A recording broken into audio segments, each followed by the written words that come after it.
Yo, it's your boy Yankees fan, aka The Wrestling Kid, and welcome back to The Wrestling Corner. Now, as wrestling fans, we all know that the infamous Montreal Screwjob took place at a Survivor Series on November 9th, 1997, roughly 16 years ago, give or take a few months. And the victim, Bret the Hitman Hart, is still salty about that incident to this day, which at this point is disgusting me beyond belief. Okay. Now, recently Bret was on a UK wrestling talk show called Wrestle Talk, and the interviewer asked him, what does he think about Triple H? Here are Bret's answers. First he says, what has he done? What has Triple H done? Bret, what have you done that we're still talking about to this day? What? I don't see any videos being made on Bret the Hitman Hart as of late. What move did Triple H ever innovate? What move has he ever created? What move did you ever create? You were trained by your father, Stu Hart, in the dungeon, okay? And he taught you everything he knew, and you used all of his moves. The sharpshooter is not a move created by Bret the Hitman Hart. Neither is the figure four or anything else. So what have you ever created, Bret? What have you ever done? Okay, the match with Taker last year was boring, and he could predict what the match was going to be like at WrestleMania with Taker last year, and blah, blah, blah. He gives it a 4 out of 10, 3 out of 10. Yeah. Okay, I could probably agree with that. But, Bret, what great, crazy matches have you had? I mean, you've had good matches, yes. Okay, but the match you're probably most praised for is WrestleMania 12 in an Iron Man match with Shawn Michaels, which was an hour of rest holds. The match didn't get exciting until the very, very end. You guys went back and forth, and just when it looked like it was going to get exciting, it was just another rest hold for a whole hour. Most overrated match of all time. Iron Man match of WrestleMania 12. Don't waste your time. You'll fall asleep. It's boring. Okay? Then he went on to praise CM Punk and Rey Mysterio, said they innovate moves, they do creative things. Okay, and this is to compare them to Triple H. Well, compare them to yourself also, because you never did anything that was creative or innovative or crazy or anything. You can't even compare yourself to these guys. Triple H is overrated. Bret, you're overrated. And finally, not a great wrestler. Okay, he started off by saying that when he met Triple H when he was younger, that Triple H was a good wrestler. Then he went on to downplay and said, well, he's a decent wrestler. Then he downtones it all the way at the end and says he's not a great wrestler. So, I mean, come on, guy. Shut up. Then he was asked about TNA. So this guy goes on to say Bischoff and Hogan are worthless. He mentions that Hogan is way older than him. I guess he meant this as an insult. But, Bret, Hulk Hogan is older than you, but he looks way better than you, okay? So does Vince McMahon, who's got about 20 years on you. A whole bunch of other old dudes. What's his name? Ricky the Dragon Steamboat. A lot of these guys look way better than you do, son. You sitting there looking like the Spectre from Scooby-Doo with a basketball under your shirt, which is supposed to be your stomach. Okay, Bret? You look like crap, dude, sitting there wearing this black leather vest that he's been wearing since 1995 and scratching, and his cell phone went off during the interview. Like, what kind? And he stopped to answer. Like, what kind of crap is this, dude? I think he stopped to turn it off, but still, get out of here, Bret. You suck, dude.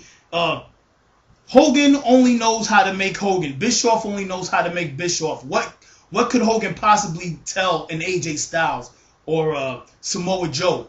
Bret, what have you told Tyson Kidd or David Hart Smith or Teddy Hart or Natalia Neidhart? How have you instructed them? What are you doing? Are you their manager? You should be in there managing them. You should be in there instructing them. You should be telling young wrestlers what to do. But you're criticizing someone else? Hogan is at TNA trying to help those young dudes. You don't know what he's doing there because you're not there.